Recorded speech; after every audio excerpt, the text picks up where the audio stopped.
Shalom, Assalamualaikum, Om Swastiastu, Namo Buddhaya, salam kebajikan, dan salam Indonesia cerdas.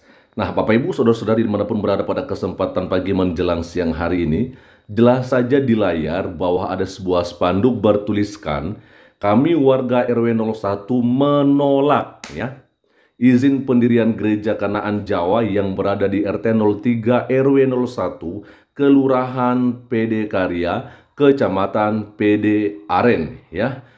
Lalu ini di slide 2. Nah, ini dari Masjid Al Barokah. Kami warga Kelurahan Cipamokolan menolak keras pembangunan gereja Katolik Sang Hyang Hurib Santo Antonius di wilayah Kelurahan Cipamokolan, Kecamatan Rancasari. Oke, nah jelas saja teman-teman ya, kalau kita melihat dari kedua gambar yang ada di sini, yang ini dibagikan oleh Mas Permadi Arya, bahwa lagi-lagi kita melihat sebuah tindakan Kristenfobia ya, atau lebih kepada intoleransi. Kenapa saya bilang begitu teman-teman ya?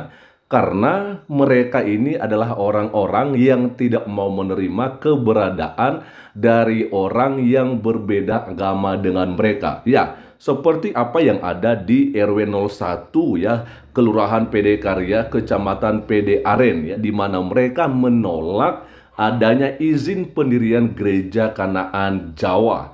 Ya, ini mungkin bisa terjadi karena di wilayah mereka ini warga atau penduduknya itu adalah mayoritas beragama Islam ya. Lalu kemudian di slide 2 ini juga begitu. Nah, karena ini kita langsung lihat ya, karena spanduknya dipasang di Masjid Al Barokah. Jelas di sini mungkin bisa jadi bahwa warga atau penduduk yang ada di sekitar wilayah Kelurahan Cipamokolan, Kecamatan Rancasari ini adalah mayoritas beragama Islam. Yang jadi pertanyaannya, apakah memang seperti itu undang-undang yang berlaku di Indonesia? Ya, apakah apabila di suatu tempat atau suatu daerah atau di suatu wilayah penduduknya itu mayoritas beragama Islam, apakah tidak diperbolehkan lagi ada agama lain yang mau untuk mendirikan rumah ibadah mereka, katakan mungkin Kristen, Hindu, dan lain-lain sebagainya? Apakah memang seperti begitu? Kalau begitu berarti bisa dong ya diberlakukan juga di tempat-tempat yang lain yang dimana di daerah tersebut penduduknya mayoritas beragama Kristen. Berarti ya kapan-kapan juga bisa saudara kita yang Kristen ini bisa menolak izin pendirian rumah ibadah yaitu masjid untuk saudara-saudara kita yang Islam. Apakah memang begitu aturannya? Setahu saya sih bukan begitu.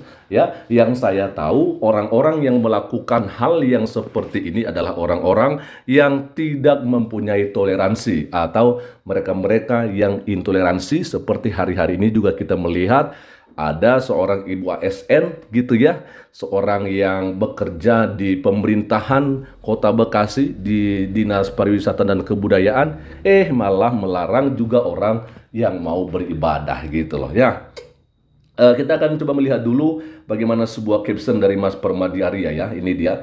Kedua foto ini dijepret fresh kemarin ya. Ini baru aja di fresh kemarin teman-temannya, dijepret maksud saya kemarin, berarti masih tanggal 30 ya, 30 September 2024 ya. Slide pertama ini yang dari warga RW 01 dikatakan, slide yang pertama ini saya sendiri yang foto di PD Karya Tangerang Selatan. Nah, ini jepretan Bang Permadi Arya ya.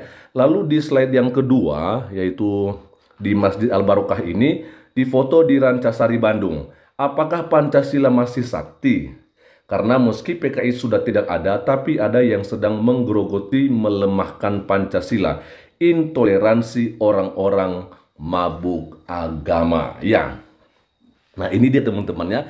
Jadi ini dua-duanya di Jawa Barat, lalu yang satunya lagi di Banten ya. Jadi Banten juga kan ex Jawa Barat teman-teman ya. Jadi intoleransi atau Kristenfobia ini terjadi ya banyaknya itu di Jawa Barat, di Banten, dan beberapa daerah yang lainnya ya. Ini mereka berlaku seperti ini jelas saja karena seperti apa yang disampaikan oleh Mas Permadi Arya. Mereka ini adalah orang-orang yang mabuk agama, yang menganggap agama mereka lah yang paling benar. Sehingga ketika ada orang-orang di luar agama mereka, mereka tidak mau menerima keberadaan orang itu. Sehingga ketika orang-orang itu mau mendirikan rumah ibadah mereka, mereka mau menolaknya dengan keras, teman-teman ya. Karena dalam pikiran mereka, kamilah, agama kamilah yang paling benar. Agama cinta damai, rahmatan lil alamin. Masa ya begitu? Seharusnya kalau agama kalian yang paling benar, agama cinta damai, agama yang rahmatan lil alamin, seharusnya bisa memberikan ruang kepada orang-orang yang lain yang bukan dari agama kita. Toleransi itu bukan hanya kepada seiman saja atau kepada yang satu agama. Toleransi itu justru lebih ke orang-orang yang di luar agama kita, ya kan? Jadi kalau misalnya kita mengatakan kita adalah orang yang bertoleransi, tetapi kita tidak mau menerima keberadaan orang yang berbeda agama dengan kita, itu bohong, itu munafik gitu loh ya. Nah, tapi inilah yang terjadi di Indonesia kita ini teman-temannya. Oke, kita akan coba melihat beberapa komentar yang ada di sini dan nanti juga teman-teman bisa memberikan komentarnya ya. Oke, saya bacakan dulu yang pertama sekali dari Cecil Prisi ya. Kenapa takut banget ya ada gereja sih? Anggota kita kan sedikit, member kalian lebih banyak loh. Sebenarnya bukan masalah banyak nggak banyak, tapi memang hati mereka itu penuh dengan kebencian, ya kan? Ya udah jelas mereka mayoritas, sebenarnya nggak ada yang mereka takutin gitu loh. Jadi mereka justru bersyukur ketika mereka mayoritas, ada orang-orang yang mau atau yang pengen bergabung di daerah mereka. Itu satu kebanggaan mereka sebenarnya. Artinya ini adalah sebuah pertanda bahwa daerah kami ini daerah toleran loh. Kami bisa aja menerima siapapun yang di luar agama kami. Tapi ya karena hati mereka penuh dengan kebencian, ya itulah yang terjadi teman-teman ya. Lalu berikutnya dari Prasetyam ya, serem amat bangun gereja kagak pakai minta di jalan aja dipersulit, mau bikin persatuan doa di rumah kagak minta sumbangan keliling juga dipersulit. Itu oknum yang mengatasnamakan Islam pada kenapa ya?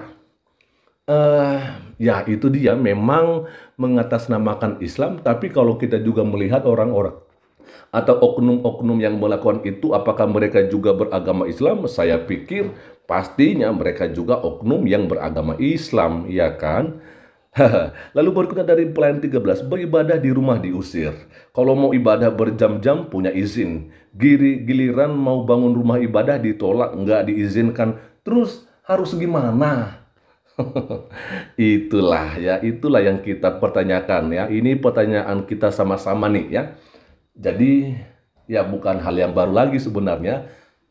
Jawaban dari saya sebenarnya bukan masalah aturan yang dari pemerintah, bukan masalah undang-undang, tetapi ya seperti yang saya katakan tadi dari awal bahwa itu terjadi karena hati mereka penuh dengan kebencian, di mana mereka ini seperti dikatakan oleh Mas Permadi Arya, mabuk agama, ya kan, merasa paling benar, merasa paling iya gitulah ya, merasa paling harus dihargai dan sebagainya. Ya, padahal kalau kita mau dihargai, kita juga harus lebih dahulu menghargai orang lain, ya kan? Itu yang diajarkan Yesus kepada kita, bahwa kalau engkau mau diberlakukan baik, ya lakukan yang baik terlebih dahulu kepada orang lain, gitu ya kan?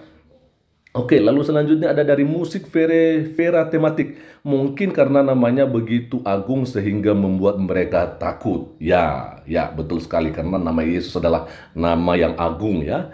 Terutama ayat yang mengatakan Yesus menjawab, "Akulah jalan dan kebenaran dan hidup. Tidak ada seorang pun datang kepada Bapa kalau tidak melalui aku." Ya, memang jelas apapun agamanya ya, dan dari manapun kita, Yesus yang berani ya mengatakan bahwa akulah jalan, akulah kebenaran, dan akulah hidup. Ya, tidak ada seorang pun yang datang kepada Bapa kalau tidak melalui aku. Ini membuktikan sebenarnya ya bahwa ini tidak perlu lagi ditafsir. Ya, siapakah dia sampai dia mengatakan dia adalah jalan, dia kebenaran, dia hidup, ya kan? Ya, kalau dia bukan Tuhan, masa ya berani berkatakan begitu, ya kan? Nah, lanjut saja, ini mungkin yang terakhir teman-teman dari Kapten Rico Seta. Gimana ya kalau kaum mereka yang disokan ya, Wah, demo berjilid-jilid sampai malaikat minder kalian. Memang nggak ada keadilan sih, belum sepenuhnya nyata. Tuhan Yesus sudah bicara ya, aniaya seperti ini 2000 tahun lalu ya. Tuhan Yesus menyediakan Indonesia. Ya, betul sekali memang teman-temannya bahwa aniaya-aniaya yang seperti ini memang sudah dinubuatkan oleh Yesus Kristus, ya bahkan jauh sebelum kedatangan Yesus juga, bahwa memang pada zaman akhir akan terjadi sesuatu hal yang begitu luar biasa, yang dimana orang-orang akan mengalami penderitaan, penganiayaan besar-besaran gitu teman-temannya. Jadi bagi kita udah nggak apa-apa ya, kita jalani aja prosesnya. Kita percaya bahwa kita ketika boleh melewati ini semua, maka kita akan menjadi pemenang, ya kan ya.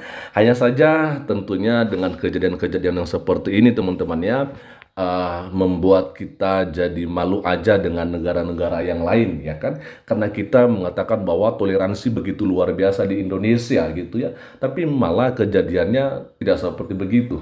Makanya ketika Paus Fransiskus datang ke Indonesia, apa yang disampaikan oleh Pak Jokowi yang baik-baik saja, ya kan, dia nggak berani menyampaikan soal intoleransi yang terjadi di Indonesia gitu ya, karena ya pastinya malu dong, masa ya sebagai seorang pimpinan negara ya, pemimpin tertinggi di Indonesia tidak bisa mengatasi gejolak-gejolak yang terjadi di Indonesia ya. Jadi memang Indonesia penuh dengan kemunafikan, saya pikir. Udah teman-teman, kita berdoa saja, kita serahkan kepada Tuhan kita, kiranya Tuhan yang menolong dan memberikan kesabaran juga kepada saudara-saudara kita yang ada eh, di mana nih, di Tangerang Selatan ya, dan juga di Bandung ya, di Jawa Barat ya, tepatnya di Kelurahan Cipamokolan, Kecamatan Rancasari, dan di Kelurahan PD Karya, Kecamatan PD Aren ya.